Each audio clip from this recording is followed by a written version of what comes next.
여러분 안녕하십니까? 정관용입니다. 삼성의 이재용 부회장 오늘 결국 구속됐습니다. 한 기업인의 구속을 넘어서서 박근혜 대통령 탄핵에까지 영향을 미치게 될 큰 사안인데요. 이 부회장의 구속 어떻게 봐야 할지, 거기 어떤 의미가 있을지, 그래서 오늘 일부 시간 특별히 뜬 뉴스도 생략하고요. 특별한 손님을 초대했습니다. 특검도 바로 이분의 도움을 받아서 이재용 부회장 구속영장 재청구까지 이르렀다고 하는데, 경제개혁연대 소장 맡고 계신 한성대 김상조 교수 잠시 후에 스튜디오에서 직접 만나보고요. 자, 일단 이재용 부회장 구속으로 특검은 기세를 올리는 모양새이긴 합니다만 보름도 채 남지 않은 활동 시한이 걸림돌이죠. 야권에서는 특검의 활동 시한을 연장하려고 하지만 여당인 자유한국당 입장은 다른데요. 오늘 2부에서는 이 특검 연장 또 국회 파행 문제에 대해 여야의 입장 차례로 듣겠습니다. 자유한국당의 정태옥 원내부대표, 또 더불어민주당 박완주 원내수석부대표 인터뷰 준비하겠고요. 일주일 동안 우리 언론의 보도 동향을 분석해보는 미디어 포커스까지 2부 시간에 준비하겠습니다. 여러분의 의견 단문 50원, 장문 100원, 정보용료 부과되는 문자메시지 샵 1212로 보내주시고요. 잠깐 광고 듣고 시작합니다. 네, 삼성의 이재용 부회장 구속과 관련해서 오늘 특별한 손님을 스튜디오에 좀 초대했습니다. 삼성 지배구조 문제를 지속적으로 관찰하고 분석하고 또 우리 사회에 고발해 오신 분이죠. 경제개혁연대의 소장을 맡고 있습니다. 한성대학교 김상조 교수, 어서 오십시오. 네, 안녕하십니까. 네, 특검에도 가서 조사를 받으셨다면서요? 예, 지난 일요일 날. 예. 뭘 잘못해서 가서 조사를 받으셨어요? 참고인입니다. 피의자가 아니라. 오후 2시에 가서 새벽 3시에 나왔습니다. 그렇게나 오랜 시간? 예, 뭐 아마 많은 분들은 좀 생소하실 텐데요. 네. 사실 검찰의 조사를 받으러 가면 상당 부분의 시간은 조서를 꾸미는 시간입니다. 네. 네, 그래서 좀 저희가 검사와 얘기를 나눈 거는 한 서너 시간 정도고요. 나머지 시간은 이제 조서를 꾸미고 확인하고 이제 그런 시간이었습니다. 근데 예. 죄도 없는 분을 왜 불러다가 그렇게 오랫동안 이야기를 나누고 새벽까지 붙들어 뒀답니까? 뭘 물어보던가요? 이런 말씀 드리면 조금 어떨지 모르겠습니다만은 특검에 도착해서 제가 이제 담당 검사한테 이렇게 얘기했습니다. 검사님, 제가 먼저 얘기를 할게요. 라고 하면서. 물어보기 전에? 예. 그래서 삼성그룹의 지배구조의 어떤 특징 또는 이제 이재용 부회장의 승계 작업의 어떤 과정들, 그리고 최근에 언론에 보도되었던 여러 가지 사안들, 지금 물산 합병이나. 예. 또는 이제 순환출자 해소 문제, 바이오로직스 상장 문제, 금융지주회사 전환 문제, 이런 거에 대한 저의 의견들을 먼저 말씀을 드렸고요. 네. 그리고 이제 특검이 저희들이 낸 보고서 같은 것들을 보면서 궁금했던 점을 또 질문하고 답하는 이제 이런 식으로 진행이 됐었습니다. 특검 측에서도 좀 맥을 딱 정확히 짚고 있던가요? 아니면? 예, 기억하실지 모르지만 제가 정관용 지난번에 출연을 했을 때는 특검이 삼성물산 합병, 특히 그것을 위한 국민연금의 동원이라는 쪽에 너무 초점을 맞추다 보니까 이 전체 어떤 연결고리에 좀 빈틈이 좀 있었는데요. 1차 영장이 이제 기각되고 난 이후에 특검이 물산 합병뿐만이 아니라 이재용 부회장의 어떤 승계 과정 전체로 수사 범위를 확대하면서 이거를 위한 포괄적인 어떤 뇌물, 이런 관점에서 접근을 하기 시작했고요. 그 결과 스토리가 굉장히 탄탄해졌고, 그리고 더더군다나 1차 영장 기각 이후에 안종범 경제수석의 새로운 어떤 업무 수첩이 확보가 됐는데, 거기서 굉장히 결정적인 어떤 증거가 나왔었습니다. 그래서 이런 어떤 스토리와 증거를 감안하면 제 개인적으로는 이거는 아무리 삼성의 이재용 부회장이라고 하더라도 구속될 수밖에 없겠다라고 저 스스로는 판단을 했습니다. 그러니까 지난번 1차 구속영장 청구됐을 때는 구속 가능성이 반반이다라고 하셨었는데 이번에는 구속이 거의 확실하다라고 전망하셨다. 예, 그렇습니다. 예. 그리고 새롭게 밝혀낸 사실들하고 증거들, 탄탄하다고 좀 표현하신 그런 부분들은 오늘 좀 집중적으로 이야기 나눌 텐데요. 아마 그 구체적인 얘기는 아마 제가 자세한 말씀을 드리기는 어려울 겁니다. 왜냐하면 아직 특검의 수사 결과가 완전히 끝난 건 아니고요. 제가 말씀을 드리게 되면 또 삼성 측에서 방어 논리를 개발할 수가 있기 때문에. 그런 거는 비밀로 하시고. 네, 알겠습니다. 네. 그런데 우선 궁금한 거는 첫 번째 구속영장 청구할 때 횡령, 뇌물공여, 위증이었어요. 예. 간단히 말하면 회사 돈을 빼돌려 뇌물을 주어서 자기 지배구조 탄탄히 하는 데 썼다. 그리고 자기들은 그렇게 하지 않았다고 국회에서 거짓말했다. 이거였지 않습니까? 근데 이번에 재청구하면서는 거기 두 가지가 추가됐어요. 네. 추가된 게 뭐예요, 그러니까? 뭐 재산을 이제 국외에 빼돌렸다라는 그 부분과 그것과 이제 비슷한 의미입니다만은 범죄를 통해서 얻은 수익을 은닉했다. 예. 네, 이런 건데요. 사실 이 두 가지 추가된 혐의는 별개의 새로운 어떤 혐의라기보다는 이미 1차 때 했던 그런 어떤 혐의를 다른 어떤 법률 속에서 좀 더 추가적으로 그러니까 혐의를 둔 거라고 할 수가 있겠고요. 예, 뭐 예. 쉽게 말씀드리면 회사의 돈을 횡령을 했는데 그거를 이제 정유라에게 말을 사주기 위해서 독일 현지 법인 쪽으로 보냈지 않았습니까? 그게 빼돌린 거고. 네, 그게 이제 결국은 재산을 국외에 도피한 거고. 그리고 이제 그런 횡령을 통해서 즉 범죄를 통해서 얻은 수익을 가지고 자신의 사익을 위했다 또는 그거를 공무원한테 뇌물 주는데 사용을 했다라는 네. 의미에서 범죄 수익의 은닉에 관한 이런 혐의가 된 것입니다. 결국 해외로 빼돌려서도 결국 뇌물 주려고 한 거고. 예. 범죄 수익 은닉한 것도 뇌물 주려 한 거고. 예, 그러니까 그렇습니다. 뇌물을 구성하는 다양한 법률의 다양한 측면들을 다 그렇죠. 이제 혐의로 구성을 하게 된 것이죠. 그러니까 뇌물에 포함된 액수 중에 일정 부분을 그렇게 범죄 수익 은닉 내지는 해외 재산 도피 이렇게 법률을 적용시켰다. 예, 그래서 그러니까 이제 본가지는 아니로군요. 예, 그렇습니다. 뭐 영장 판사가 이 모든 5가지 혐의를 다 이제 기각하기는 쉽지 않게끔 이제 다양한 어떤 법률의 다양한 혐의를 이제 추가를 한 것이죠. 자, 그건 그렇게 뭐 핵심적인 문제가 아니니까 바로 이제 핵심으로 들어갑시다. 예. 너무 먼 얘기가 될지도 모르지만 지금 여기까지 오게 된 첫 출발은 삼성의 에버랜드 전환사채 발행부터 아닙니까? 예. 그게 몇 년도였죠? 1996년 12월이었습니다. 96년. 예. 20년 전입니다. 21년 전이네요. 예.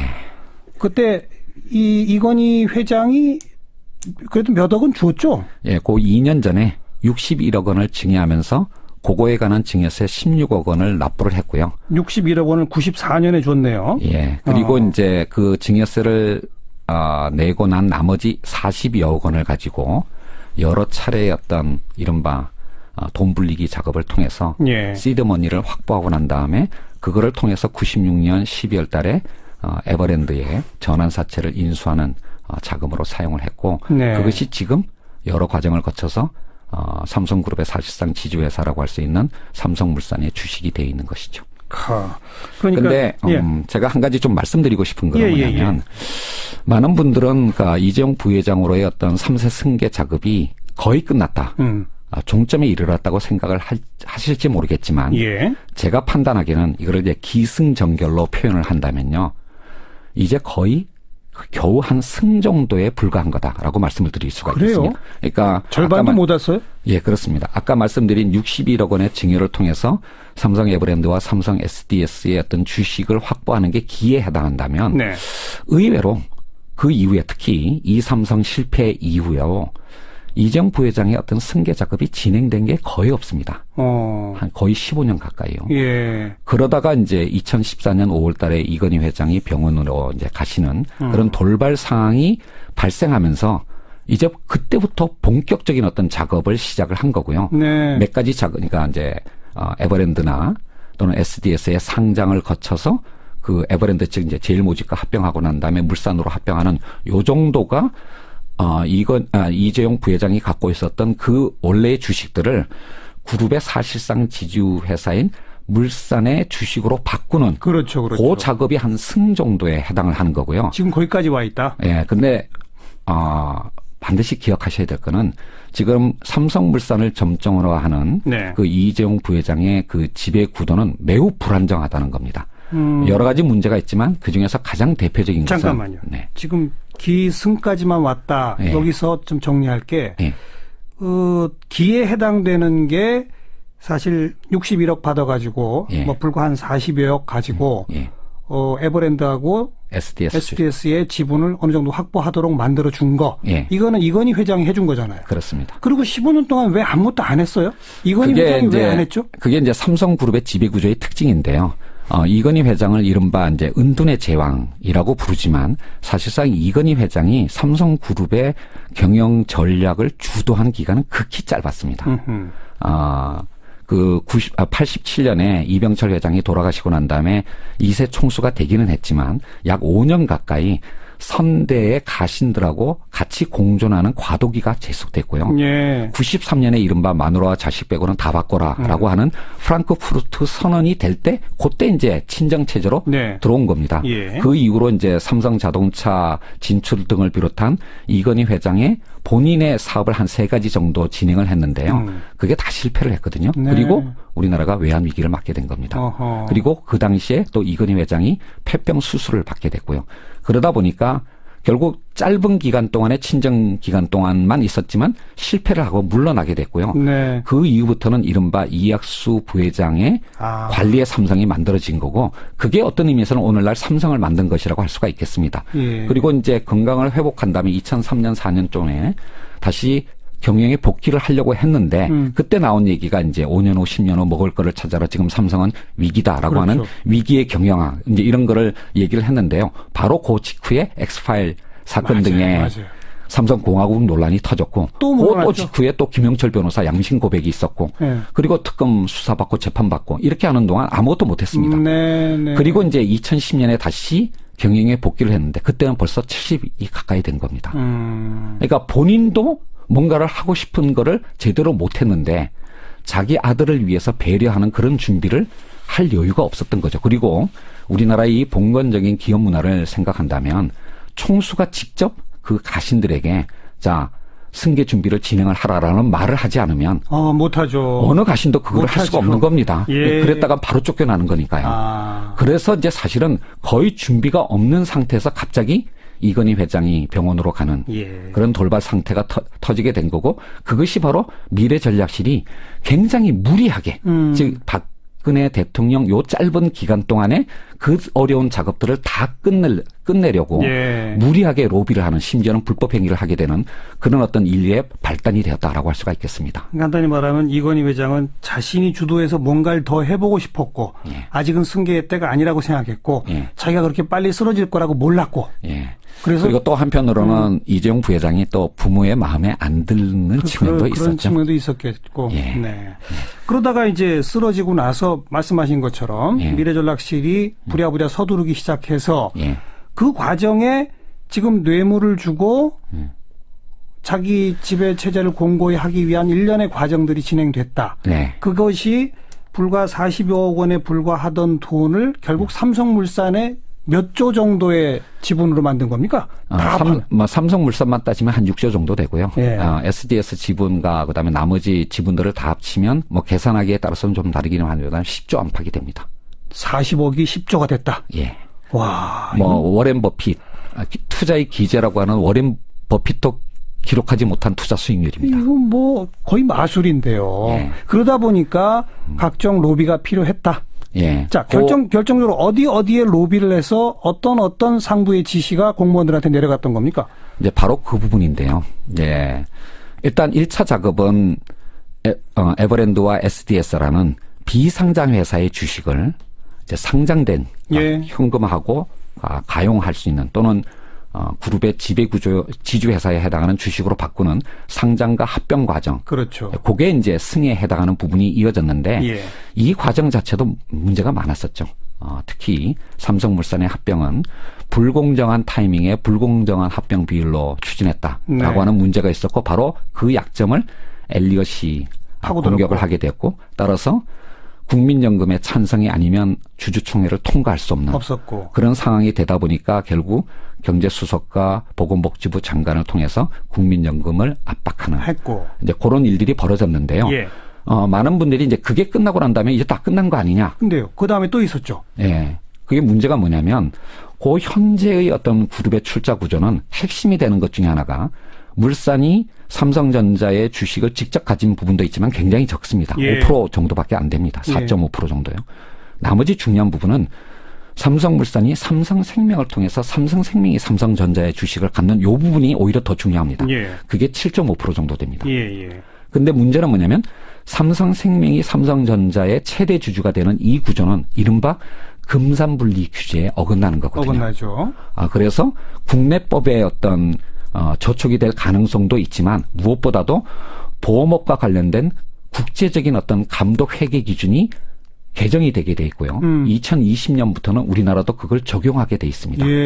그러니까 그 전에 이 구조를 바꾸지 않으면 안정적인 구조로 바꾸지 않으면 이재용 부회장의 지배력에 심각한 어떤 문제가 생기는 그런 상황이 바로 몇 년 앞에 있는 겁니다. 예. 그거를 이제 극복하는 유일한 방법이 바로 안정적인 구조, 즉 지주회사 체제로 전환한 겁니다. 네. 그게 전에 해당하는 겁니다. 그렇죠. 아직 전에 들어가지 못한 거죠. 그렇죠. 이제 그거를 위한 로비를 한 부분이 사실 이번에 안종범 수석의 그 수첩에서 발견이 된 겁니다. 그래요. 그 부분이 있는 거고요. 그다음에 마지막 결에 해당하는 부분은 뭐냐면 지분만 확보했다고 해서 존경받는 CEO가 되는 건 아니지 않습니까? 아니죠. 결국 지분이 50% 넘으면 몰라도 그것도 예. 아니잖아요. 네. 그게 아니니까 결국은 뭐냐면 시장에서 평가를 받을 수 있도록 뭔가 사업적 성공, 즉 경영 능력을 입증해 보여야 되는데 예. 이 부분은 정말로 어려운 거거든요. 그래서 뭐 하만이라고 하는 거의 9조짜리 회사를 이제 인수하는 등의 이런 작업들을 앞으로도 계속 해나가야 되는데 그거 이제 지금 구속된 상태에서는 그런 작업을 하는 것은 굉장히 어려운 일이고 결국 지주회사 전환 작업이나 CEO로서의 경영 능력을 인정받는 이런 작업들이 아직 끝나지 않았기 때문에 네. 이재용 부회장이 3세 총수가 되기 위해서는 갈 길이 굉장히 멀고 따라서 권력 실세에게 로비를 해야 할 다급한 사정이 즉 이건희 회장이 돌아가시기 전에 해야 할 일들이 너무나 많이 남았다. 이 점을 이해하지 않으면 왜 삼성이 저런 짓을 했을까라고 하는 걸 이해하기 어렵다는 얘기입니다. 그래서 그 방금 표현하신 그렇게 다급해져서 권력 실세한테 구체적으로 요청한 내용들이 어떤 겁니까? 뭐 사실 하나는 국민연금이 이거 합병에 찬성하도록 해주세요. 이거고 또 하나는 물산 합병과 관련된 부분이고 사실 그 내용들은 이미 언론에 상당 부분 보도가 조금 됐습니다. 요약해 주세요. 예. 뭐 첫 번째는 그 합병 과정에서 생긴 순환 출자 부분을 해소를 해야 되는데 뭐 1,000만 주 팔아야 될 걸 예. 500만 주 팔도록 이제 그걸 적게 파는 그런 방법에 관한 로비도 있었고요. 또 하나는 이제 물산의 합병의 사후적 정당성을 확보하기 위해서 바이오 산업, 그러니까 삼성 바이오로직스라고 하는 회사를 상장하는 과정에서 몇 년 동안 계속 적자를 벗던 회사를 이게 상장하는 게 쉬운 일은 아니었거든요. 네. 뭐 물론 상장 규정은 그 앞에서 개정이 됐습니다만은 그것을 이제 상장 심사를 통과하는 그 과정에 관한 작업도 있었고 이제 이런 거는 사실은 어떤 의미에서는 본질적인 거라고 하기는 어려운데 하여튼 뭐 실무자 입장에서는 중요한 것일 수가 있겠고요. 가장 중요한 거는 지주회사 전환은 한 번에 끝나는 게 아니라 삼성생명을 중심으로 하는 금융지주회사를 만들고 예. 삼성전자를 중심으로 하는 일반 지주회사를 만들고 요 두 개의 지주회사를 연결하는 마지막 작업을 거쳐야 되는데 많은 분들이 이제 놓친 부분이 뭐냐면 가장 먼저 해야 될 것, 즉 금융지주회사를 만드는 과정에 대해서 또 상당한 정도의 로비가 있었던 겁니다. 그건 로비만 있었고 아직 진척은 안 되고 있는 그러니까 요 세 가지 지금 말씀을 드렸는데요. 성공한 로비도 있었고 실패한 로비도 있었습니다. 근데 언론들이 이런 어떤 특검의 수사에 대해서 많이 좀 잘못 포인트를 잡은 부분이 뭐냐면 이 과정에서 공무원들이 무슨 불법 행위를 했냐, 해서는 안 될 일을 했느냐라고 예. 하는 쪽으로 주로 초점을 맞춰왔는데요. 예.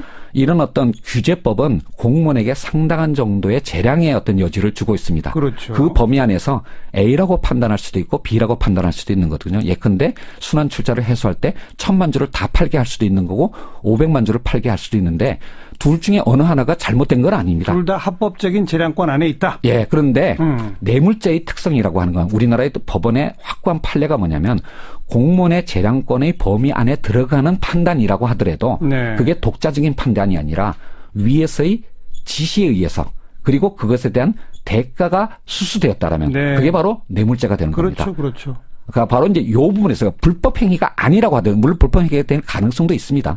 아직 검찰이 다 수사를 하지 않았기 때문에요. 그렇지만 불법 행위가 아니라고 하더라도 재량권 내라 하더라도 부당한 지시와 네. 부당한 대가 지급이 있었다면 뇌물죄가 된 거고요.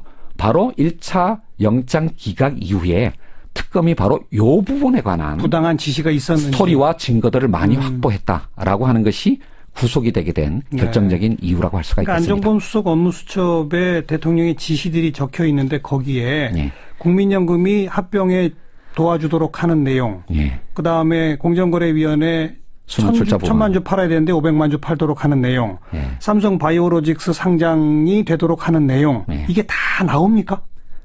그 부분에 대해서는 제가 정확하게는 확인은 못 드리겠지만 그거에 대한 단초들은 분명히 있었습니다. 그리고 삼성생명의 금융지주 부분도 언급이 되죠.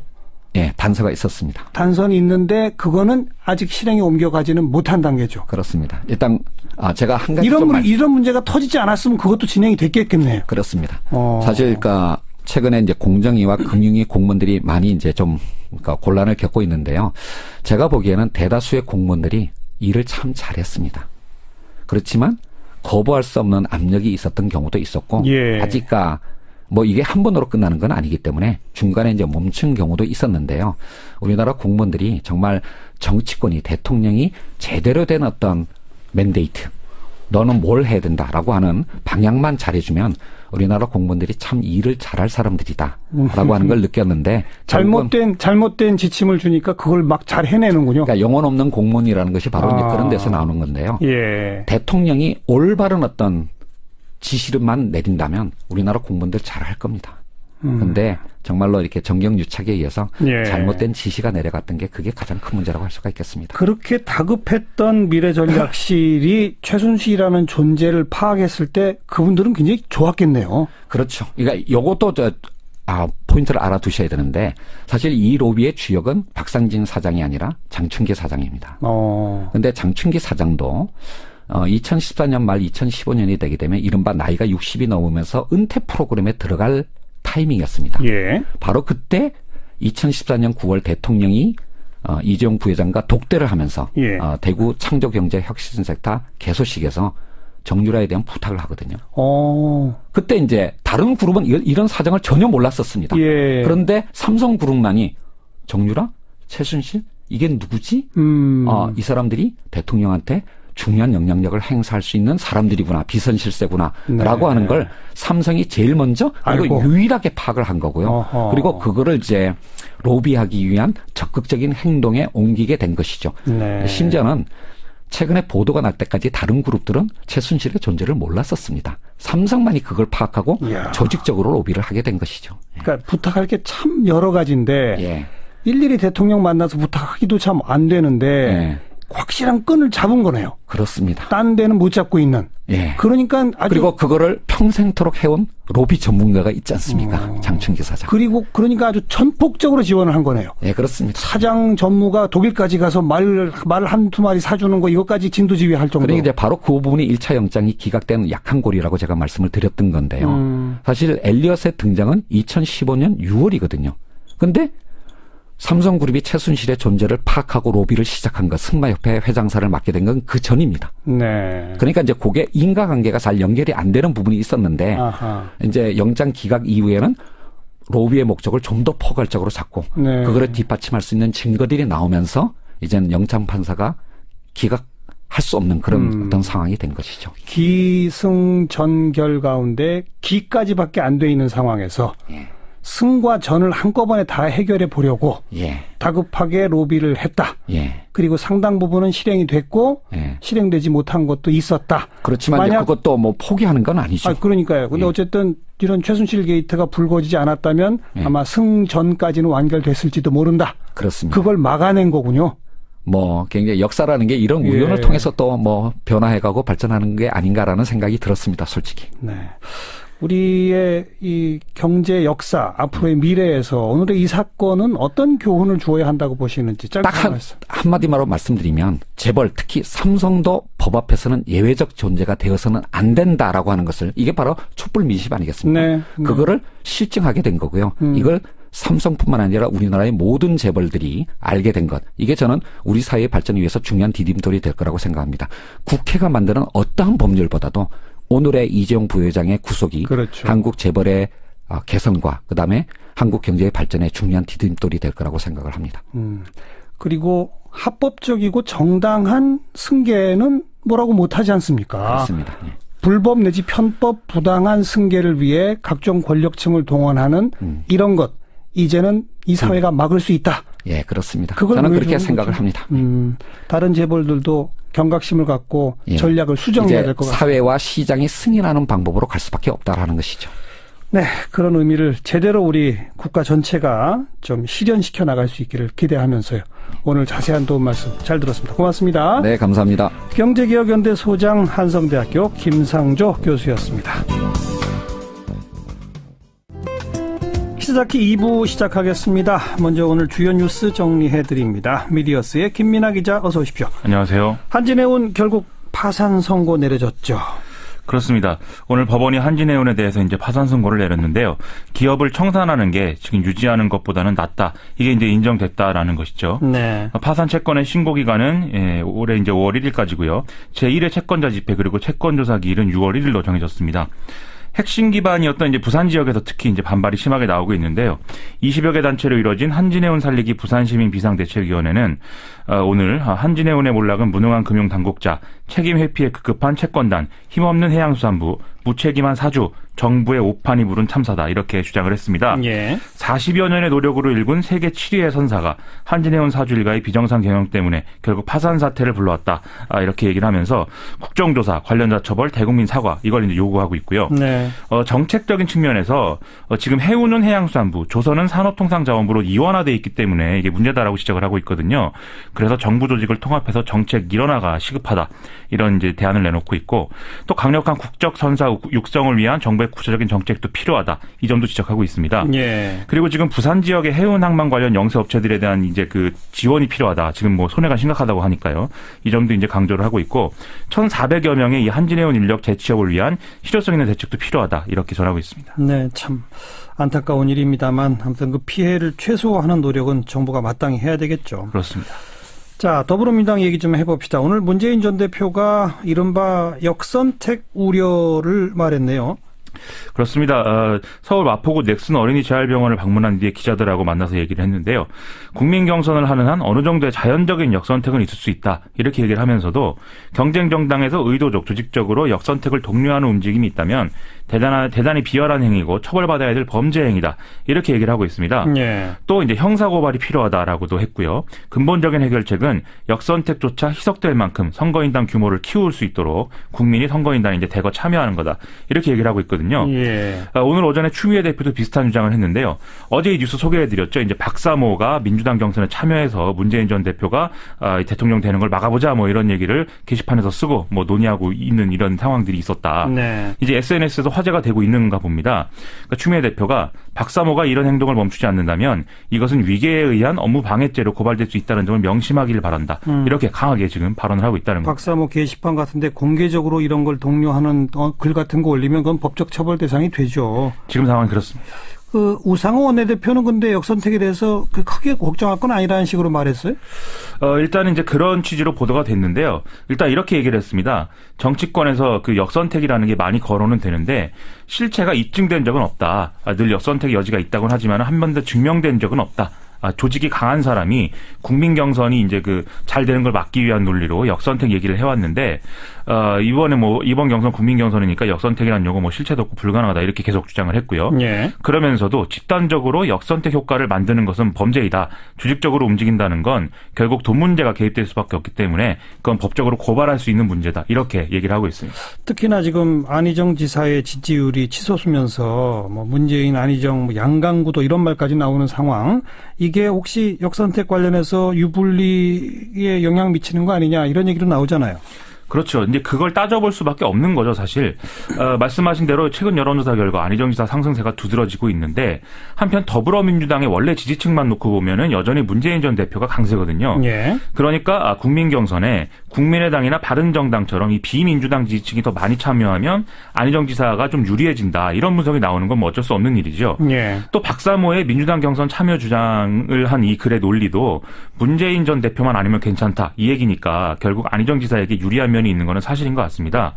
이런 상황이다 보니까 일반적으로 좀 문재인 전 대표와 가깝다. 이런 평가를 듣는 추미애 대표 그리고 상대적으로 최근에 안희정 지사 손을 많이 들어줘온 우상호 원내대표 계시지. 이제 다소 상충하는 측면이 있는 게 또 사실로 보이죠. 그러네요. 근데 결론적으로는 이게 뭐 두 사람 말의 어떤 결론은 더불어민주당의 경선 규모가 앞으로도 이제 커질 수 있는 이런 내용의 메시지 아니겠습니까? 예. 그래서 좀 종합적으로 본다면은 이런 논란 자체가 뭐 더불어민주당의 현재 상태에 뭐 어떤 나쁜 영향을 미친다 이런 상황으로 가지는 않을 것 같습니다. 예. 그래서 좀 이 앞서 말씀드린 것보다 상당히 좀 민주당 지지층이 결집하는 그런 모양새까지 갈 것으로 그렇게 좀 보입니다. 네, 이런 논란 자체가 사실 국민 경선 참여 숫자를 더 늘릴 것이다. 그렇죠. 그렇게 보는 거죠. 당내에서는. 그럴 것 같습니다. 네. 자, 역선택 문제와는 좀 별개로 지금 국민 경선 참여하시는 분들은 지금 이제 또 지역별로 돌아가면서 경선을 하잖아요. 그렇죠. 근데 자기 거주지와 관계없이 지역을 선택할 수 있어요? 그런 문제가 있습니까? 선거인단 등록 과정에서 그런 문제가 이제 나타났다라는 게 언론에서 보도가 되고 있는데요. 예. 원래 이제 자기가 사는 곳을 기준으로 이제 자기의 어떤 그 투표하는 지역을 결정해야 되는 것인데 예.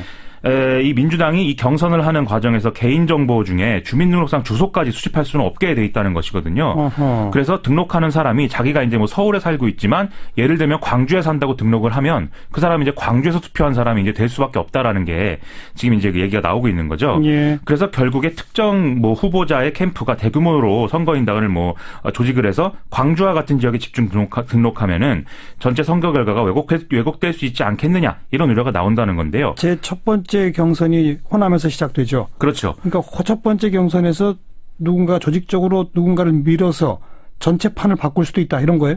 그런 우려가 있다는 것입니다. 예. 특히 이제 광주 지역 같은 경우가 이제 과거의 어떤 국민 경선에서도 이제 키를 좌우했기 때문에 맞아요. 그런 얘기 나오는 건데요. 예. 이에 대해서 우상호 원내대표는 그런 게 지금 언론적으로 가능하다는 건 인정을 하는데 조직적으로 수만 명을 움직여서 이거 할 수는 없을 것이다. 어느 미친 후보자가 사무실을 만들어서 선관위의 추적도 피하고 사람도 고용하고 해서 일당을 줘가면서 그런 짓을 한다. 이게 상상하기 어렵다. 다 나중에 걸리게 돼 있다. 이렇게 얘기를 하고 있습니다. 네.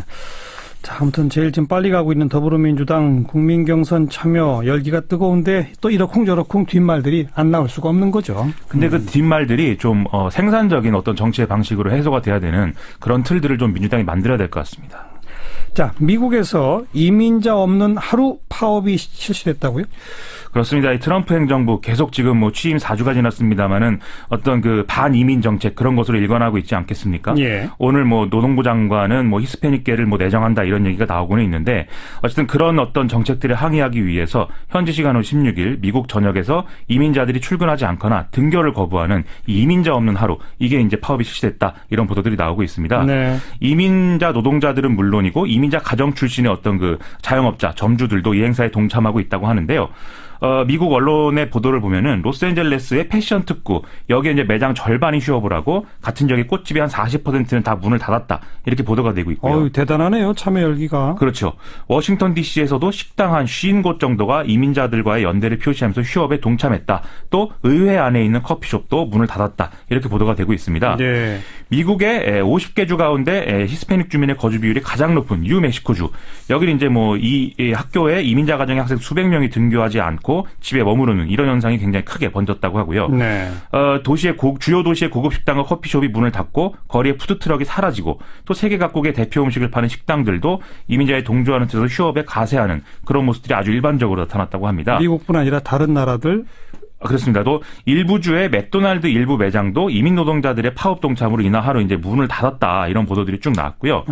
2007년 말 이래로 이 미국에서 일하는 외국 출신 노동자들이 한 2,590만 명 정도 된다고 그러고 약 3억 2천만 명의 이 미국 인구 중에 외국 태생 또는 귀화 미국인은 13%, 4,160만 명 정도로 추산된다고 하니까 이게 이제 보통 문제가 아닌 것이죠. 그래서 이런 파급력 있는 좀 행동으로 좀 트럼프 정부의 정책을 바꿔보자 이런 목소리들이 계속 커지고 있는 것 같습니다. 네, 아주 강력한 저항이 시작된 셈이죠. 그렇습니다. 헌법재판소 24일을 마지막 변론기일로 정했는데 결국은 이제 박근혜 대통령이 직접 출석하느냐 마느냐 그 입장을 대통령 측이 어떻게 정하느냐 이게 또 변수죠. 그렇습니다. 오늘 신문 사설들을 보면은 박근혜 대통령이 특검의 대면 조사나 헌재 최후 변론 둘 중에 하나는 좀 나가서 역사의 기록을 남겨야 되지 않겠느냐 이런 지적들이 있었거든요. 네. 또 대통령 대리인단도 그가 이제 박근혜 대통령의 직접 출석 가능성을 좀 시사해 왔습니다. 그래서 이제 박근혜 대통령이 이제 그 출석하느냐 여기에 좀 관심이 집중돼 있었는데 오늘 언론 보도를 보면은 박근혜 대통령이 나올 경우에 이제 국회 탄핵소추위원단이라든지 재판부가 신문을 할 수가 있는 거냐 이게 이제 새로운 쟁점으로 되고 있다고 지금 보도가 되고 있거든요. 어제 대통령 대리인단은 최종 변론에서는 양측의 최종 의견과 대통령의 최후 진술만을 들을 수 있을 뿐 별도의 신문 절차는 진행될 수 없다. 이렇게 주장을 했습니다. 예. 그런데 오늘 헌법재판소는 대통령이 최종 변론에 출석하는 경우에는 이 국회 소추위원단이나 재판부에서 질문할 수 있다. 이렇게 밝히고 있거든요. 예. 일반 재판에서는 보통 이제 최후 변론 단계에서 이렇게 뭐 신문을 따로 하지는 않는데 탄핵 심판의 경우에는 절차가 다르다라는 게 이 헌법재판소의 설명입니다. 예. 하지만 이제 신문 과정에서 답변을 하느냐 하지 않느냐는 대통령이 알아서 판단할 문제라고 하는 것이고요. 대통령이 최후 진술만 하고 난 뒤에 질문 안 받고 그냥 나가겠다라고 하는 경우에도 뭐 이걸 제지할 방법은 없다라는 게 또 헌법재판소의 설명입니다. 네. 지금 박근혜 대통령이 국회나 또 재판부 측하고 질문과 답변을 주고받으면서 자기 방어에 직접 나서는 거는 대통령 대리인단 측이 원하는 그림은 아니겠죠. 이 과정에서 뭐 어떤 얘기를 어떻게 할지 그걸 예상할 수가 없는 것이니까요. 네. 또 지금까지 박근혜 대통령이 출석할 경우는 아마도 이제 그 헌재가 제시하고 있는 최후 변론 기일 이걸 좀 바꿔달라 이런 요구를 하는 차원에서 최후 변론 나온다고 할 거 아니겠느냐 이런 분석도 나왔었는데 지금 그런 분위기는 전혀 아닌 셈인 거죠. 네. 그래서 결국 박근혜 대통령이 헌법재판소에 나올 거냐 그건 아직까지는 좀 의문시 되고 있는 상황인 것 같습니다. 그 국정교과서 연구학교 3곳 신청했었는데 또 줄어들었죠? 그렇습니다. 이제 그 또 줄어들어서 이제는 한 곳 남았다 이런 보도가 나오는데요. 경북 경산의 문명고입니다. 여기 같은 경우는 지금 연구학교가 지정이 되어 있다고 통보를 받은 상황인데 학부모나 학생들이 지금 농성을 벌이고 있다고 하거든요. 교장은 일단 뭐 지정 철회 공문을 보내고 23일까지 최종 결론 내겠다는데 이것도 좀 지켜볼 문제인 것 같습니다. 네, 수고하셨습니다. 고맙습니다. 미디어스 김민아 기자였습니다. 2월 국회가 지금 전면 중단 사태입니다. 할 일은 참 많은데요. 특검 수사기간 연장이 만약 황교안 권한대행에게서 받아들이지 않으면 특검법을 개정하자 이런 얘기도 올라와 있고 뭐 각종 민생입법, 개혁입법 이런 것들도 올라와 있고요. 그런데 국회는 파행 사태. 자, 오늘 여야 원내 책임자들 차례로 연결해서 이야기 듣습니다. 먼저 자유한국당의 원내 부대표이면서 또 원내 대변인이시죠. 정태옥 원내 대변인, 안녕하세요. 예, 안녕하십니까. 네. 오늘 더불어민주당은 사정상 빠졌습니다만은 이 3당 원내 수석 부대표들이 만났다면서요? 예. 거기서 뭐 합의된 건 혹시 없습니까? 아직 완전히 이제 합의된 거는 없고, 예. 빨리 이 파행 사태에 대해서, 예.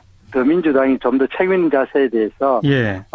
임해라, 그 정도까지 의견을 주고받은 그런 상태입니다. 이제 발단이 된 게 국회 환노위에서 MBC, 삼성전자, 이랜드 청문회 의결한 그거잖아요.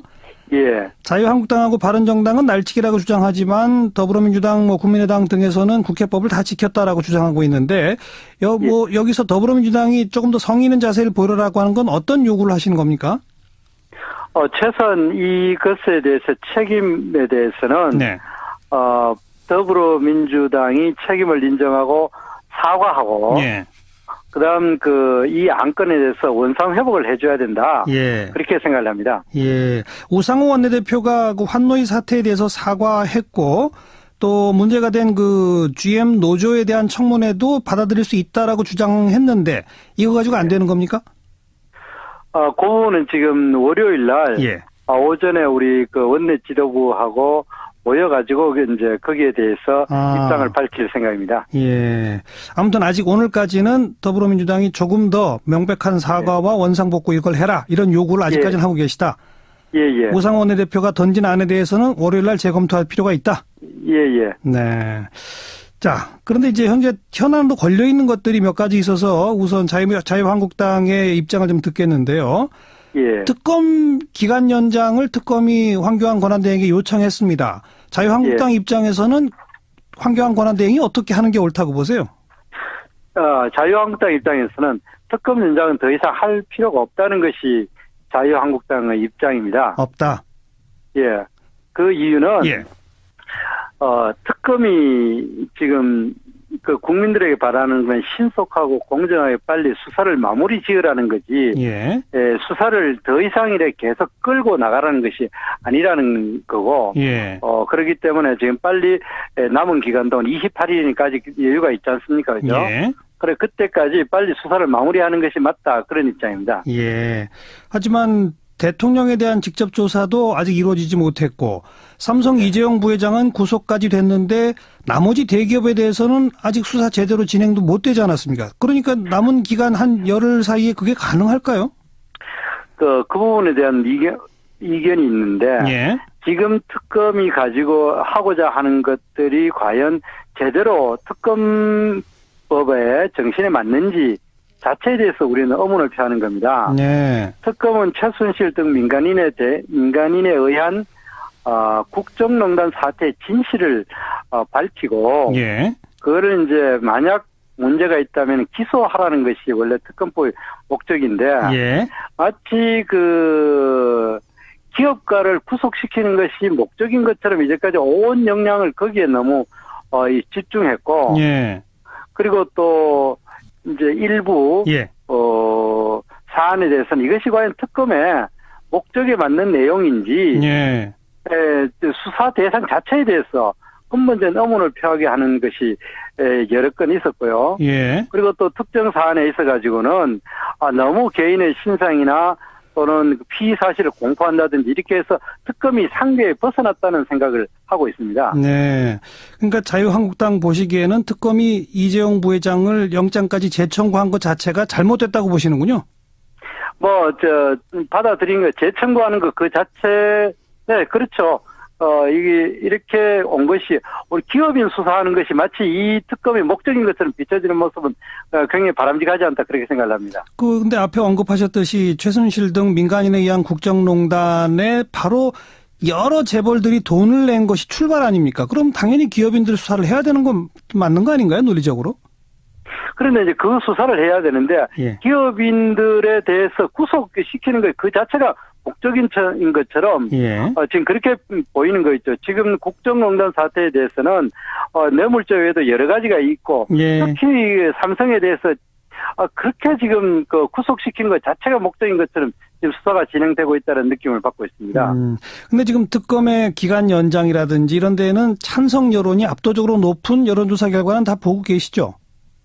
그런 면도 있지만은 그러나 그 특검을 빨리 종식시키고 이제 나라가 너무 혼란스러우니까 빨리 국정을 안정시키자 하는 여론도 많은 걸로 알고 있습니다. 네.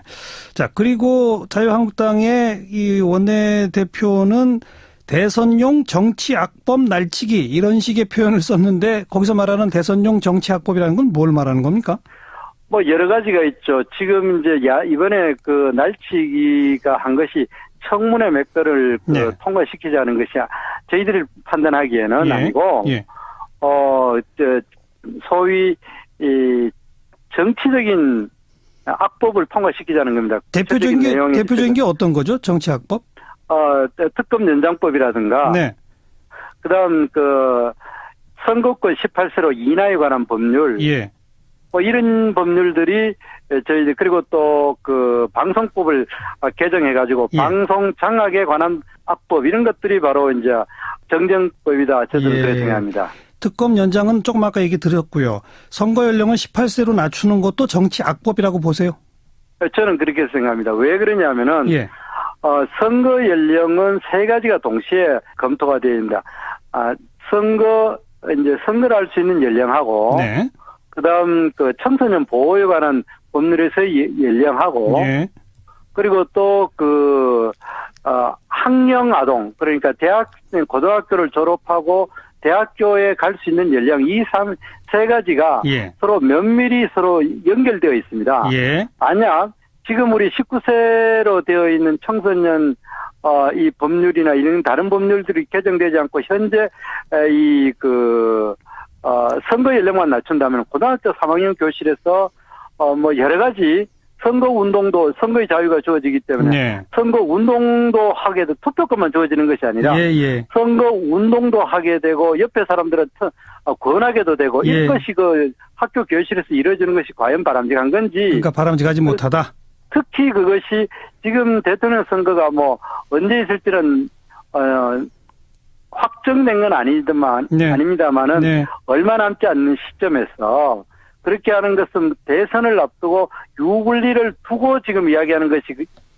알겠습니다. 이것이 정치 개혁과는 관계없다. 이런 생각입니다. 방송법 부분에 대해서 지금 야당이 내고 있는 방송법은 누가 정권을 잡든지 정권 잡은 쪽에서 그냥 이사 과반수를 임명해가지고 바로 사장을 임명할 수 있는 이 현재의 구조를 못하게 하자는 거 아니겠습니까? 근데 그게 어떻게 방송 장악용 법이 될까요? 거기 지금 이사를 선정하고 이렇게는 것이 노사동수로 지금 참석하자는 그런 내용이 들어가 있습니다. 노사동수 조항이 문제다? 예. 그러면 지금 현재 누가 정권을 장악하느냐 문제가 아니라 지금 언론이 언론사에 노조들이 과도한 영향을 행사하는 건 지금도 문제가 되고 있는데. 알겠어요. 그러니까 노사 동수 조항은 문제다. 그런데 이사회에서 사장을 선임하려면 3분의 2 동의를 얻도록 하자. 요거는 찬성하시나요? 그것까지는 제가 깊이 있게 아직까지 제가 알지는 못합니다. 알겠습니다. 일단 여기까지 말씀 듣고 어쨌든 주말은 지나야 되겠고 월요일 날 원내대표단이 회동 결과를 좀 지켜봐야 되겠군요. 고맙습니다. 예.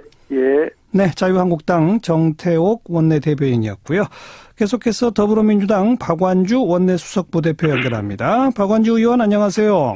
네, 안녕하세요. 박완주입니다. 오늘 그 원내수석부대표들 회동에 박완주 의원은 왜 못 가셨어요?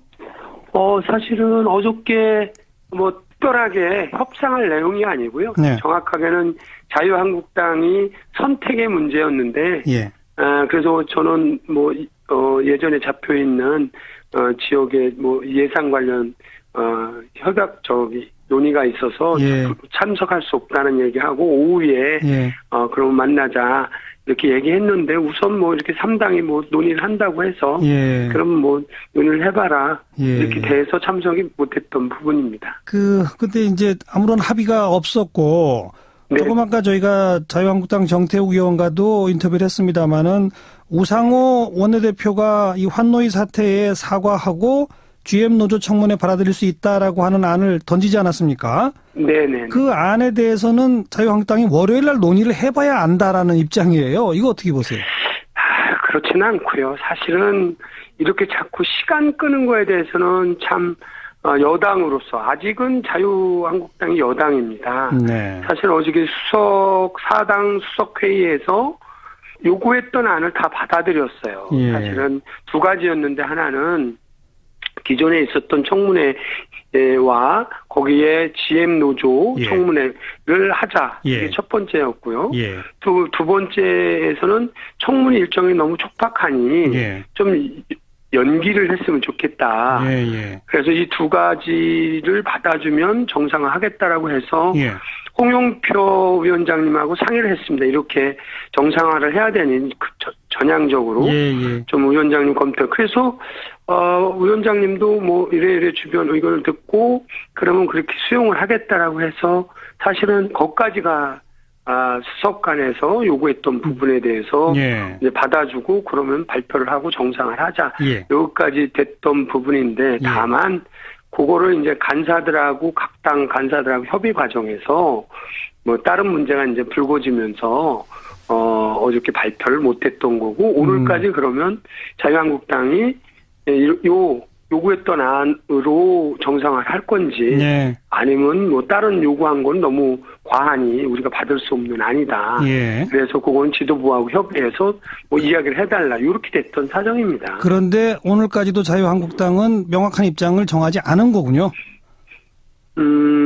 결국은 그러니까 국회를 정상화시키기 싫다라고 보시는 거 아닌가요? 그런 의구심을 갖지 않을 수 없다. 그럼 왜 그런다고 보세요, 자유한국당이? 사실은 애초 2월에 개혁 입법이든 민생 입법이든 그런 절실함이 사실은 그렇게 많지는 않은데 다만 그래도 1월 국회 빈손이었기 때문에 바깥 민심, 개혁 요구에 대한 민심도 있고 또 여당이 그동안 처리 못했던 민생 법안에 대해서도 그 중에 하나가 이제 노동 3법도 그러면 처리를 하겠다 이렇게 이제 합의를 해 나가는 과정이었는데 환노위는 당 지도부, 저희 당 지도부에서 그렇게 한 것도 아니고 상임위 차원에서 논의됐던 것을 빌미로 해서 전체를 상임위 국회 전체를 파행을 한다는 것은 적절하지 않다라고 보는 거죠. 우선 현안이 되는 특검 연장 관련 법 개정에 대해서 자유한국당은 황교안 권한대행이 특검 연장 승인해서는 안 되고 법 개정도 필요 없다. 이런 입장이 확고한 것 같아요. 어떻게 보세요? 그건 정말 깨쟁이죠. 이건 있을 수 없는 일입니다. 사실은 이 특검법 만들 때요. 그 당시 저도 참여를 했고 현재 수석님들 아니고 당시 김도 여당 수석이 이 122일에 대해서 정확하게 물었습니다. 수사기간 20일, 1차 70일, 연장 30일. 그런데 원래는 140일 안을 갖고 논의를 하다가 20일 줄이고 이렇게 30일 연장한, 제가 그랬어요. 나중에 이거 연장 안 해주면 어떻게 하냐. 그랬더니 그럴 리가 있냐. 그런 상황인데 충분히 보장하겠다. 이게 정신인데, 그리고 두 번째는 황교안 대행은, 총리는 이 부분에 대해서 애초 특검법 자체에 대해서 법 정신에서 충분한 논의를 조사할 수 있는 이 정신을 살려서 저는 받아야 된다고 생각합니다. 이 부분에. 그런데 아무튼 좀 아까 정태욱 의원은 지금 필요 없다. 수사를 빨리 마무리하는 게 국익을 위해 도움된다는 여론도 있다. 이런 주장을 하고 계신데, 제일 궁금한 건 바른정당까지는 특검 기간 연장에 대해서 일단 찬성이잖아요. 네, 그렇습니다. 바른정당까지 포함하면 국회 선진화법에 180석 이상이 되지 않습니까? 네네. 근데도 법 개정을 바로 못 한다면서요? 절차가 그렇습니다. 이게 이제 국회 선진화법의 맹점인데요. 어쨌든 상임위에서 5분의 3이 되더라도 빨리 하는 방법이 패스트 트랙이 있는데 330일이 걸리고요. 패스트가 330이에요? 네. 분회의로 올라갈 수 있는. 슬로우로 하면 500일, 1000일 걸리겠군요. 네. 그러니까 별 의미가 없는. 아니, 또 하나가 있다면서요. 상임위에서 그 법안 아예 폐기하고 그냥 본회의에 재상정하면은 일주일 만에 된다면서요. 그게 이제 안건 조정을 해서 그러려면 안건 조정이 되고, 또는 이 법에 이 법 자체를 전체에 부의해서 부결하고 다음에 이제 본회의에 올라가는 방법이 있는데, 국회법상 이것도 절차적으로는 있습니다. 근데 이렇게 하려면 법사위 위원장님이 권성동 위원장. 주재권이 있는데. 권성동 위원장은 바른정당 소속이잖아요.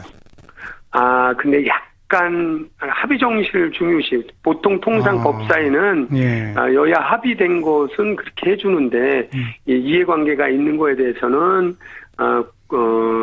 법사위 위원장님이나 국회의장님이나 이렇게 직권 상정하는 거에 대해서 굉장히 부담스럽기 때문에. 알겠어요. 네네, 그렇습니다. 어렵군요.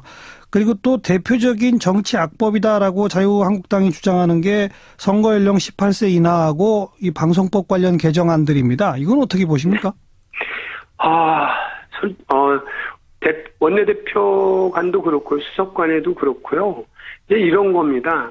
18세에 대해서는 참정권 확대에 있어서는 그 원천적으로 반대 안 하는데, 이제 당리당력으로 보면 좀 불리하다는 판단이 있는 것 같습니다. 솔직하게 그렇게 말씀을 하는데, 그래서 옵션으로 걸은 게 합제 개편을 통해서 하자. 같이 하자. 이렇게 하는 게 임명진 위원장님 말씀이어서, 그래서 저희가 그러면 합제 개편을 하자. 그런데 이거가 좀 시간이 많이 걸리는 문제잖아요. 합제 개편에 이해관계가 많으니 이런 부분을 처리하려면 그래도 몇 개월이 필요한 거고, 이 참정권에 대해서는 당장이 아니어도 좋다. 그러면 3당은 우리 당하고 국민의당하고 바른정당은 18세를 통과시키고 시행 시기를 2년 뒤에 한다든지 3년 뒤 이런 안까지 제출했는데, 그러니까 당장 이번 대선에 적용 안 해도 된다는 건데 근데도 안 된다는 거다. 그렇습니다. 한마디로 말해서 자유한국당은 정치 악법으로 규정하고, 반대로 더불어민주당 등은 정말 필요한 개혁 입법이라고 주장하는 근본적 시각 차이가 너무 크군요. 그렇습니다. 참. 그러니까 18세 한 말씀 더 드리면, 18세가 갖고 있는 조세 의무라든지 각종 의무는 있는데 참정권 권리를 보장 안 하는 문제, 그다음에 OECD 중에서 이렇게 18세에 참 우리가 그래도 선진국이라고 하는데 이 참정권에 대해서는 자유한국당에서도 전향적으로 검토를 해야 되는데, 알겠어요. 요 권리만 따지는 건 옳지 않다고 봅니다. 아무래도 국회 파행 사태가 조금 더 길어질 것 같군요. 하여튼 주말 좀 지내고 각 당들이 내부를 좀 추슬렀으면 좋겠습니다. 제가 일요일은 다시 수석 모임을 해서 어쨌든 남은 기간이 많지 않기 때문에 최선을 다해서 국회 정상화를 위해서 노력하도록 하겠습니다. 기대해 볼게요. 고맙습니다. 네, 감사합니다. 더불어민주당 박완주 원내수석부 대표였습니다. 우리 언론의 보도 동향을 분석해보는 미디어 포커스 시간입니다. 민주언론시민연합의 김원경 사무처장, 어서 오십시오. 안녕하세요. 방금 미디어 포커스 시작하기 전에 여야 의원 차례로 연결해서 지금 국회 파행 사태 점검했습니다. 근데 그 파행 사태의 원인이 이제 MBC 노조 탄압에 대한 청문회를 환노위에서 의결한 거 이거 아니겠습니까? 노조 탄압 뭐 수년 된 그런 일이고요. 근데 이 청문회를 하기로 하고 MBC 경영진이 대거 청문회 증인으로 지금 채택되고 이러니까 MBC가 자사 뉴스데스크를 통해 가지고 자기네 경영진 입장을 대변하는 그런 보도를 막 쏟아내고 있죠. 그 문제부터 좀 따져봅시다. MBC는 환노위의 청문회 결정과 연관된 보도를 14일 화요일에 5건 했고요. 그러니까 환노위 결정이 13일이었는데 14일 날 5건, 15일에 4건, 16일에 2.5건 이렇게 보도했습니다. 그러니까 3일간 총 11.5건을 보도한 것입니다. 여기서 0.5건은 단신을 말씀드리는 거고요. MBC 보도에서 이 한 건이란 것은 상당히 큽니다. 왜냐하면 어지간한 사안이 아니면 MBC 저녁 종합 뉴스에 뉴스로 들어가는 게 사실 참 힘든 일이잖아요. 물론이죠. 그리고 대통령이 기자회견을 해도 뭐 3건에서 4건 정도로 해결하는 정도이니까 하루에 5건을 보도한 것은 정말 엄청나게 많은 보도량을 할애했다 이렇게 볼 수 있습니다. 자사와 관련된 사안을 이렇게 많이 보도로 할애한 것만으로도 사실은 공정한 태도는 아니라고 생각됩니다. 하지만 한편으로는 그나마 보도 내용이 충분히 객관적이고 공정했다면 그것도 이해해 줄 수 있는 일이라고 보거든요. 그런데 이번 보도를 보면은 대체로 자신들과 유리한 내용 위주로만 보도를 하고 특히 이번 의결을 추진한 환노위원장과 민주당에 대한 공격성 기사가 대부분이었습니다. 따라서 저는 이번 그 MBC 보도를 이렇게 소제목을 붙여봤는데요. 뉴스데스크를 기자회견장으로 추락해 한 MBC 경영진이라고 한마디로 말하면 될 것 같다 생각합니다. 기자회견장이 돼버렸다 뉴스데스크가. MBC라고 안 하고 MBC 경영진이라고 그러시네요? 저는 MBC라고 말하지 않고요. 꼭 경영진이라고 붙이는데요. 왜 그러세요? 보고서에서도 되도록 그러는 이유가 현 MBC 보도가 신뢰도 측면이나 객관성에서 굉장히 문제가 많습니다. 하지만 그것은 현 경영진으로부터 온 문제라고 생각하는 거예요. 이런 문제를 해결하기 위해서 백방으로 노력하는 언론인들이 지금도 MBC 안에 있고요. 그리고 애초 MBC가 2012년 파업을 할 때도 공정방송을 요구하면서 시작했잖아요. 그랬죠. 그래서 지금도 저는 MBC라는 이름 안에는 공정방송을 위해서 애쓰고 있는 많은 노동자가 있다는 측면에서 그냥 MBC라고 비판하지 않고 현 경영진? 현 경영진의 문제가 있다라고 이렇게 말씀드리려고 합니다. 자, 뭐 14일만 해도 5건이나 쏟아냈다고 했는데 어떤 보도들이에요, 내용이? 일단은 그 5일자 보도가 그러니까 14일자 보도 5건이 제일 문제였는데요. 첫 번째로 절차 무시하고 MBC 청문회 날치기라는 제목의 보도에서 야당 의원들의 청문회 의결이 절차를 무시한 날치기라고 비난하는 보도를 했고요. 그리고 언론 장악하려는 치밀한 대선 전략이라는 보도에서는 2012년 자사 기자들의 공정방송 젠치 파업을 불법 정치 파업으로 규정해버렸습니다. 그리고 이 문제로 청문회를 결정한 야당을 향해서 정치 보복, 언론 장악 시도라고 비판하기도 했습니다. 세 번째로 언론관계법 이단 발의, 민주당 의도는 이라는 제목의 보도에서 야권이 발의한 언론개혁법도 공영방송 장악 시도라고 왜곡을 했고요. 그리고 상임위 전면 거부, 국회 파행 불가피라는 제목의 보도에서는 상임위 보이콧을 선언한 여당 입장을 일방적으로 길게 받아쓰는 보도였습니다. 그리고 마지막으로 공영방송 재갈 물리기, 탄압 중단하라는 제목의 보도가 있었는데 이거는 지금까지 제가 말씀드린 모든 그 분노를 담은 MBC 사측의 성명서였어요. 제목 자체가 성명서잖아요. MBC의 성명서. 그 성명서를 보도로 만들었어요? 성명서를 보도로 만들어서 쭉 읊어주는 그런 내용이었습니다. 이에 그치지 않고 16일에도 다시 보도를 했는데요. 언론노조와 손잡고 공영방송 흔들기라는 제목의 그런 보도에서는 더불어민주당이 MBC 청문회 개최를 밀어붙이는 데는 민주노총 산하 언론노조가 사실상 배후에 있다는 분석을 내놓기도 했습니다. 이 보도를 보면 제1야당의 배후를 언론노조가 조종하고 있다는 것인데요. 기자가 그 근거로 2012년 대선을 앞두고 언론노조 행사에 직접 참여해서 언론노조 측의 해고 노조원 복직, 공영방송 지배구조 변경을 약속했던 문재인 전 대표의 모습을 보여줍니다. 그러면서 19대 총선을 앞두고 언론노조는 통진당과 정책협약을 맺어서 언론사 청문회 개최 약속을 받기도 했다면서 통진당 하면 우리가 떠오르는 색깔론을 언론노조에 더 씌우는 이런 행태도 했습니다. 또 여당 원내대표가 국회 연설에서 방송법 개정을 방송장악 시도라고 비판하자 야당 미방위원들과 언론노조는 미리 맞춘 듯 적반하장, 거짓 선동 등 비슷한 내용의 성명서를 냈다고 보도를 했는데요. 사실 어떤 사안이 벌어지면 야당과 시민사회단체 또는 뭐 노조에서 비슷한 제목, 비슷한 입장의 성명서가 나오는 경우가 많아요. 근데 이것을 타겟을 마치 맞춘 듯 이런 식으로 표현하는 것도 사실상 별로 강한 근거는 아닌 거죠. 네. 보도 전반이 그냥 언론 노조를 비난하는 그런 보도였다 이렇게 보시면 될 것 같습니다. 큰 문제의식 없이 MBC 뉴스데스크만 쭉 보고 있으면 아주 불온한 세력과 노동조합이 공영방송을 무자비하게 탄압하는 식으로 예, 맞아요. 그렇게 읽혀지는데 네. 사실 뭐 첫 번째 보도 날치기라는 것도 지금 자유한국당 바른정당은 날치기라고 주장하지만 나머지 당들은 국회법을 다 지켰다라고 주장하고 있거든요. 그렇죠. 네.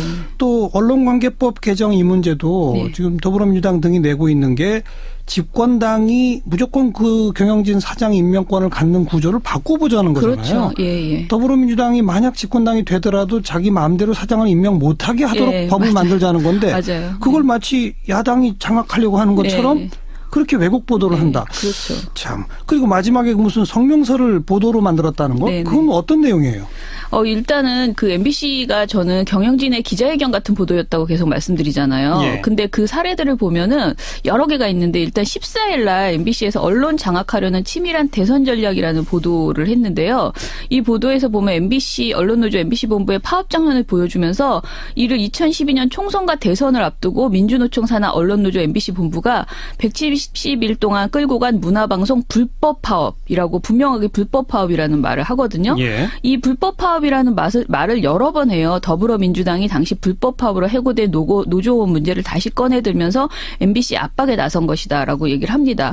이거는 한마디로 경영진의 입장인 거잖아요. 현 경영진은 그전에 그 파업을 불법 파업으로 보고 있는 것인데요.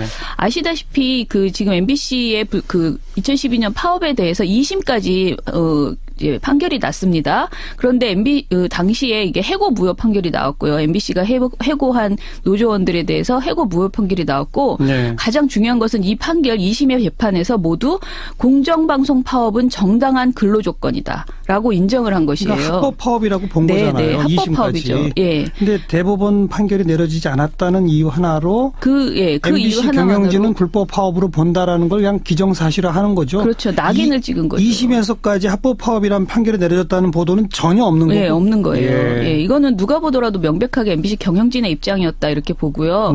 그리고 MBC가 언론관계법 이단 발의 민주당 의도도 이 보도도 아까 말씀하신 것처럼 언론관계법 문제를 완전히 마치 언론을 장악하려고 하는 민주당의 의도로 이렇게 봤고요. 그 마지막에 말씀하신 공영방송 재갈 물리기 탄압 중단하라는 보도는요. 아예 MBC 경영진의 성명을 화면으로 재구성한 것인데 이런 내용이에요. 이번 청문회가 환노 야 3당 의원들과 언론노조가 치밀하게 모의하여 MBC 사장 선임을 방해하고 사장 후보들을 욕보이기 위한 것이다. 소관 상임위도 아닌 환노위가 MBC 전 현직 경영진을 일제히 소환해서 망신 주고 욕보이려 하는 것은 언론사상 유례가 없는 폭거이고 민주주의의 말살이다. 대선을 앞두고 언론사를 표적으로 국회 날치기를 시도한 저희는 누가 보더라도 명백하다. 더불어민주당과 국민의당, 정의당, 야3당은 공영방송 재갈 물리기와 언론 탄압, 정치 탄압의 폭거를 즉각 중단하라. 이런 내용이 보도에 다 나옵니다. 성명서네요. 자, 전부 14일자 보도만 분석했는데 15일부터는 어때요? 15일에도 또 좀 황당한 보도가 있었는데 허위 주장의 거짓 폭로 길들이기 시도라는 15일자 보도에서는 친문재인계 최민희 전 새정치민주연합 의원은 세월호 침몰 당시 MBC의 잘못된 최초 보도로 단원고 학생 전원 구조라는 오보가 양산됐다고 주장했지만 그 오보의 진원지는 한 종합 편성 채널이라고 보도를 했고요. 그러면서 세월호 국정조사 특위 때에도 야당은 MBC 임직원에게 터무니없는 요구를 했다 이렇게 지적을 했습니다. 이 보도는 전반적으로 이제 친문재인계 의원들이 허위 주장을 하면서 언론을 이제 길들이기 하려고 한다 이런 그런 건데요. 하지만 저희가 확인해 본 결과 당시 최민희 의원은 방송통신심의위원회로부터 제출받은 자료를 근거로 MBC가 최초 보도를 냈다고 평을 한 것입니다. 그때 방송통신심의위원회는 최초 오보가 MBC다라고 딱 규정을 했었어요. 그랬습니다. 그 자료를 보내준 게 정확하게 그렇게 왔는데요. 온갖 핑계를 다 들이대면서 야당의 분노를 표하려는 MBC의 속내는 사실 이해는 가지만 MBC 최초 오보설이 억울하면 최 전 의원이 아니고 정부기관인 방통심의위를 먼저 탓해야 될 사안이었다 이렇게 보여지고요. 또한 오보의 진원지는 종편이라는 MBC의 주장도 상당히 좀 어깃장에 불과하다라고 생각이 듭니다. 왜냐하면 전원구조 오보는 나중에 밝혀진 게 MBN이었는데요. MBN이 참사 당일 오전 11시 1분 7초에 MBC가 11시 1분 26초에 첫 자막을 냈습니다. 그러니까 이 차이가 고작 19초 차이였어요. 네. 근데 MBN이 먼저 했으니까 우리는 괜찮다. 이렇게 말하는 것은 좀 우스꽝스럽지 않나 그런 생각이 들고요. MBC는 당시 12시 48분까지 2시간가량 전원구조 오보를 반복해서 냈어요. 네. 그래서 저는 전원구조 오보에 있어서는 최초냐 나중이냐가 문제가 아니고 사실상 관련된 모든 방송사들이 책임을 져야 되는 문제가 아닌가. 이것을 가지고 뭔가 딴소리를 하는 것은 너무 빈곤하다. 그런 생각이 듭니다. MBC 경영진이라고 딱 표현하시는 이유가 MBC 안에 공정방송을 위해 싸우는 노동자들이 여전히 많기 때문이다. 네. 뭐 광화문 촛불 집회 단상에도 MBC 노조 또 기자들이 올라오더라고요. 네, 요찬 기자가 나와서 발언하시더라고요. 그만큼 지금 MBC 보도가 그 구성원이 보기에도 문제가 많고 네. 그러다 보니까 뉴스데스크 시청률도 크게 하락하고 네. 국민들로부터 불신받고 이런다는 그렇죠. 거 아닙니까? 예, 예. 철저하게 자사, 그것도 자사의 일부 구성원인 형 경영진의 입장만을 반영해서 보도하는 것은 굉장히 심각한 반저널리즘적 행태라고 봅니다. 실제로 방송심의에 관한 규정이 있잖아요. 여기 제9조 공정성 사항이 있어요. 예. 내용이 방송은 당의 사업자 또는 그 종사자가 직접적인 이해 당사자가 되는 사안에 대하여 일방의 주장을 전달함으로써 시청자를 오도하여서는 아니 된다. 라는 규정이 있습니다. 어허. 저는 이 규정을 MBC가 완전히 명백하게 위반한 것이다. 그러네요. 그것도 한두 건도 아니고 여러 건에 걸쳐서 자신들의 입장을 일방적으로 전달한 것에 대해서 예. 저는 방통위에서 엄중하게 심의해야 될 것이라고 봅니다. 네. 자, MBC 보도 문제를 좀 짚어봤고 김정남 피살 사건 말이죠. 네. 이걸 언론들이 어느 정도 양으로 보도하는지를 좀 비교해 보는 것도 상당히 중요한 포인트일 것 같은데 예, 예. 한번 분석해 보시면. 일단 보도량부터 말씀드리면 피살설이 알려진 14일에는 KBS가 4건, SBS와 MBC가 1건씩, JTBC와 채널A가 2건, TV조선이 8건입니다. 네. MBN은 보도가 없었고요. 이때는 그렇게 보도량이 많다고 할 수는 없지만 KBS와 TV조선은 이날부터 김정남 피살을 톱으로 내면서 타사보다 보도가 많은 편이었습니다. 네. 문제는 이제 15일부터였는데요. 7개 방송사가 모두 김정남 피살을 톱으로 냈고요. 15일에 KBS, SBS가 14건, MBC가 12건, JTBC가 7건, TV조선이 무려 27건을 보도했습니다. 와, 27건. 예. 네. 그리고 채널A가 15건, MBN이 19건으로 JTBC를 제외한 6개 방송사 모두 전체 뉴스 시간의 절반 이상을 김정남 피살 사건에 썼습니다. 네. 국정농단 사건 보도량은 이에 크게 미치지 못했습니다. 국정농단 보도량은 진짜 이때 확 줄어들 수밖에 없는 그런 상황이었고요. 그리고 사실은 이날 그러니까 김정남 피살 사건 보도가 KBS 12건, MBC 8건, SBS 8건, JTBC 5건, TV조선 22건, 채널A 13건, MBN 14건으로 16일 날 이렇게 방송을 했거든요. 네, 그런데 15, 16 계속이네요. 예, 계속 굉장히 많이 보도를 했습니다. 근데 이날 이재용 삼성전자 부회장의 두 번째 구속영장 실질심사가 있었지만 방송사들의 국정농단 관련 보도는 모두 6건 또는 7건에 그쳤습니다. 예. 그래서 상대적으로 김정남이 거의 뉴스를 도배를 했다. 이렇게 보실 수 있겠습니다. 그중에 특히 좀 눈에 띄는 건 TV조선. 예, TV조선이 굉장히 많이 보도했습니다. 그리고 KBS. 네. 예. 보도 내용은 어때요?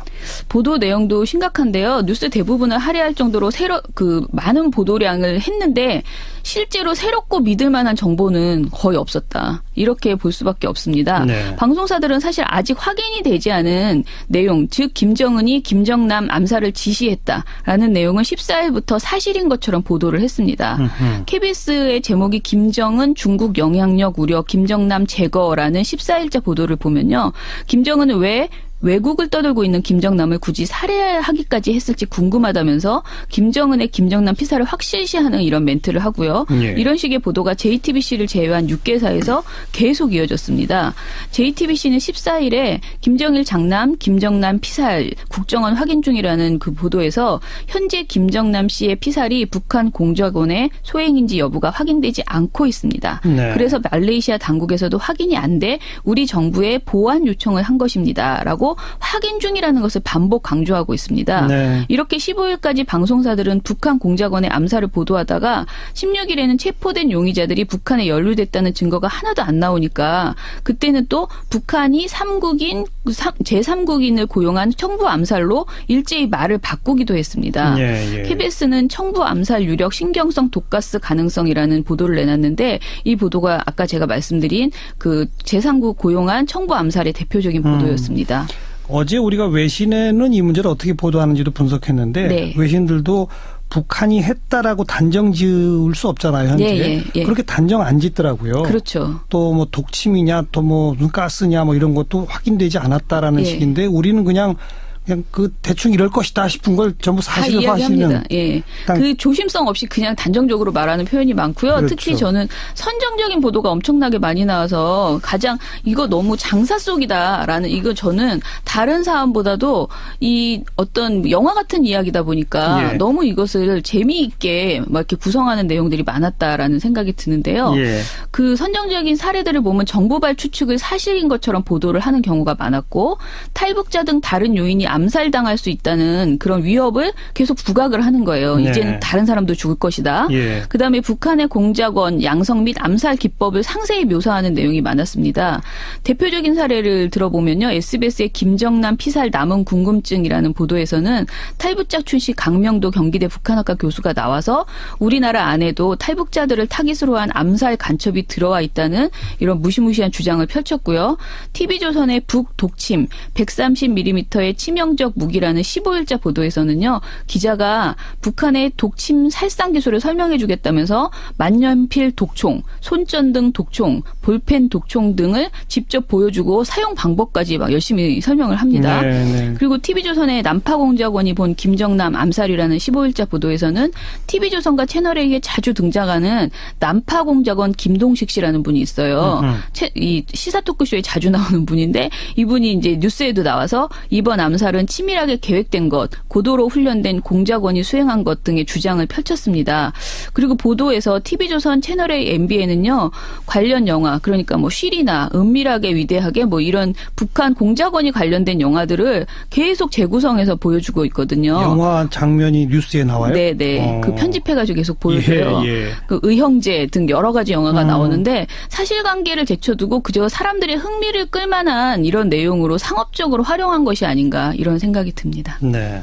북한 상업주의 이런 단어도 좀 써야 될 것 같네요. 네네. 저는 그 정도라고 생각했어요. 오늘 여기까지 수고하셨습니다. 예, 감사합니다. 미디어 포커스 민주언론시민연합 김원경 사무처장이었습니다. 시사자키 이번 한 주 순서 마무리 짓겠습니다. 좋은 주말 또 휴일 보내시고요. 다음 주 월요일 다시 인사드리죠. 안녕히 계십시오.